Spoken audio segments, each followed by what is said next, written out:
Баршаңызға қайырлы күн достар. Бүгін сіздермен үй жағдайында айран ұйытатын боламыз. Кейбір өңірлерде бұны айран деп атамайды, ұйытпа деп те атауы мүмкін. Сол үшін әр өңірдің өзінің атауы бөлек, бірақ та дәмі сол қалпы өте дәмді болып шығады.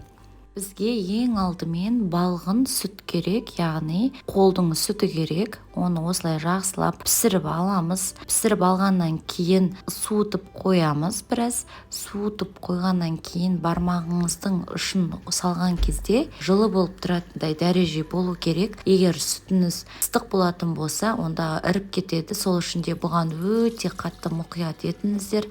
Сүтіңіз міндетті түрде жылы температурада болу керек. Неке қыздар, біздің сүтіміз айран жасауға дайын, жылы. Енді оны осындай банкіге болсын, немесе басқа да өзіңіз ұнаған аузы жабылатын қақпағы бар ыдысқа құйып қоямыз. Одан кейін алдын ала таңдалған өзіңізге ұнайтын айранды таңдасаңыз болады. Тіпті ол дүкендікі де болса да жарай береді. Оны алып, осы жаңағы сүтіміздің үстіне толықтай құямыз. Оны жылы жерге қоюымыз керек. Сол үшін де оны осындай матамен орап қойсаңыздар болады. Одан кейін міндетті түрде қараңғы жерге қою керек. Кез келген ас бөлмесіндегі қоятын осындай шкафтар болса болады, тартпалар болатын болса болады. Осылай мен төменгі жаққа қойып қойдым. Бұның есігі жабылады, яғни қараңғы болады. Одан кейін 12 сағат тұрды. Мінеки қыздар, біздің қоспамыз, яғни айранымыз, ұйытпамыз осындай халге жетті. Осылай болып 12 сағаттың ішінде ұйып шықты. Қыздар, мен өз басым 12 сағатқа қойдым. Сіздер бұдан аз уақытқа қойсаңыздар да болады.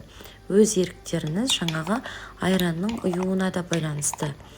Негізінде айранның дәмі қандай болатын болса, бұл ұйытпада тура солай болып шығады. Сондықтан айран таңдаған кезде міндетті түрде өзіңізге ұнайтынын, тәттісінен таңдасаңыз, тура солай айран ұйытып шығасыз. Егер де айраныңыз қышқыл болатын болса, бұл шығатын айран да тура солай қышқыл болып шығады. Сол үшін де қазір бұндай айран иммунитетті көтереді суық кезде. Және де анемия, яғни қан аздық ауруларға өте ерекше көмек береді. Сондықтан осындай кездерде жасап ішіңіздер. Дүкеннің кез келген айранынан жасай аласыздар. Алдын ала сіздерге ас болсын. Менің парақшама тіркеліп, лайк басып, өздеріңіздің жылы пікірлеріңізді қалдыруды ұмытпаңыздар.